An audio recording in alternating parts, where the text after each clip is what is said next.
दोस्तों हम आज बात करेंगे आरआरबी एलपी 2026 की आंसर की के बारे में कि आंसर की कब तक आएगी या कब जारी होगी और कौन से जोन में कट ऑफ ज़्यादा जा सकती है। मतलब पिछले साल कट ऑफ क्या रही थी, इस साल कट ऑफ क्या रह सकती है, और मतलब पिछली बार कितने पोस्ट थी, उस हिसाब से इस बार कितना कंपटीशन है। वो तो उसके बारे में हम डिटेल से इस वीडियो में बात करेंगे ना। तो आगे चलते हैं हम ज़्यादा टाइम खराब किए बिना। तो इसका जो एग्ज़ाम है वो 13 फरवरी को से स्टार्ट हो गई और 18 फरवरी तक इसके एग्ज़ाम चले थे ना। तो कुल 9,970 पदों के लिए इसके मतलब एग्ज़ाम लिए गए थे, जो कि पिछले साल 18,000 प्लस इसके पद थे। उसके एग्ज़ाम 2024 में वैकेंसी थी। तो इस साल वैकेंसी मतलब कम थी, लगभग आधी ही थी पिछले साल से ना। तो मतलब अब की बार जो सीबीटी 2 के लिए जो क्वालिफाई होंगे वो मतलब 15 गुना क्वालिफाई किए जाएंगे ना कैंडिडेट। तो उस हिसाब से 1,49,550 कैंडिडेट इसमें क्वालिफाई हो सकते हैं सीबीटी 2 के लिए, है ना। तो आगे हम बात करते हैं इसके मतलब जो 2024 वाली वैकेंसी और 2025 वाली वैकेंसी में डिफरेंस मतलब क्या रहा था।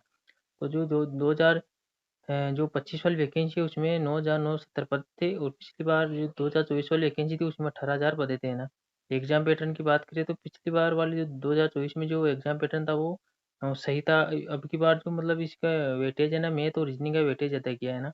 तो इसमें क्या है कि जो मैथ रीजनिंग के इस बार के क्वेश्चन है वो 60 प्लस क्वेश्चन आए हैं। और जो करंट अफेयर है मतलब ज़्यादा तो थोड़ा हार्ड आया था ये। तो ये 12 से 15 क्वेश्चन आए थे, जिसमें मतलब करंट अफेयर के 4 से 5 क्वेश्चन और 7-8 क्वेश्चन इसमें साइंस के आए थे ना। इस मिलाकर मतलब कुल मिलाकर मतलब इस बार पेपर का जो पैटर्न था वो हार्ड रहा था। इसमें मैथ और रीजनिंग का मतलब कोर्स थोड़ा ज़्यादा था, तो इसलिए मतलब पेपर को हार्ड माना जा सकता है। लेकिन ऐसी भी कट ऑफ भी अब की बार बढ़ेगी, क्योंकि पोस्टें कम है, पद कम है, तो मतलब जाहिर सी बात है कि मतलब भाई बढ़ेगी वो तो कट ऑफ तो हाई जाएगी ना।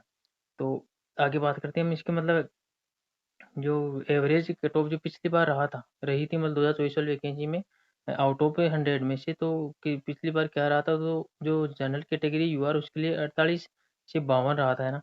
और जो ओबीसी है उसके लिए 40 से 45, और एसी कैटेगरी है ना उसके लिए 32 से 38 कट ऑफ रही थी पिछली बार। और जो एसटी कैटेगरी है उसकी कट ऑफ है ना वो 26 से 30 ही रही थी। मतलब पिछली बार तो बहुत कम थी, आउट ऑफ 100 की बात बात है ना, 75 की बात नहीं है। वो तो आगे बात करते हैं जो मतलब इस साल कट ऑफ क्या रह सकती है आउट ऑफ 75 में से ना, 100 में नहीं 75 में से, कि इस साल मतलब 2000 जो अभी 25 वाली वैकेंसी चलती है ना जो करंट में भी जिसके एग्जाम हुए थे सीबीटी 1, उसकी कट ऑफ इस साल कितनी रह सकती है। तो जो जनरल कैटेगरी है उसकी कट ऑफ 42 से 48 रह सकती है ना। और जो ओबीसी है उसकी 38 से 43, और जो एस टी कैटेगरी है ना उसकी 30 से 35 नंबर तक आउट ऑफ 75 में से कट ऑफ रह सकती है। और जो एस सी कैटेगरी है एस सी की 32 से 35 रह सकती है। और जो ईडब्ल्यू एस कैटेगरी है उसकी 35 से 40 कट ऑफ रह सकती है आउट ऑफ 75 में से ना। तो इसका मतलब कन्वर्ट इसको 100 में करेंगे तो कुछ नंबर और बढ़ेंगे, लेकिन मतलब ये 75 में से कट ऑफ है। यदि ये संभावित कट ऑफ है, ये मतलब इसके इतने नंबरों में आप CB2 के लिए शायद क्वालिफाई कर जाए ना। तो मतलब अब बात करते हैं हम इसकी आंसर के बारे में। जो आंसर की है ना वो मतलब जो पिछली बार जो 13 फरवरी से 18 फरवरी के बीच में एग्जाम करवाए गए थे, उनमें से कुछ सेंटरों पे एग्जाम कैंसिल हुए थे। तो इस कारण उसके एग्जाम मतलब जो जिन सेंटरों पे एग्जाम कैंसिल हुए थे तो उनमें उनमें ना वापस मतलब जो 11 मार्च है उसके लगभग एग्जाम वापस कंडक्ट कराए गए थे ना। तो उस कारण इस कारण से मतलब जो आंसर किया अब तो लेट हो गए ना। वरना आरआरबी का मतलब पैटर्न रहा है कि मतलब जो एग्जाम करवाते हैं उसे 4 से 5 दिन के अंदर मतलब आप ये आंसर की जारी कर देती है आरआरबी, है ना। तो इस साल मतलब कुछ इस जो भर्ती इसमें कुछ ज़्यादा ही डिले हुआ है। मतलब आप देखो जो वैकेंसी और वैकेंसी की वो जो एग्जाम हुए थे उनके भी आंसर ही 4 से 5 दिन में जारी कर दी थी रेलवे ने। तो मतलब जो अब टेक्नीशियन का हुआ है, टेक्नीशियन से पहले एएलपी के आंसर जारी करेगा।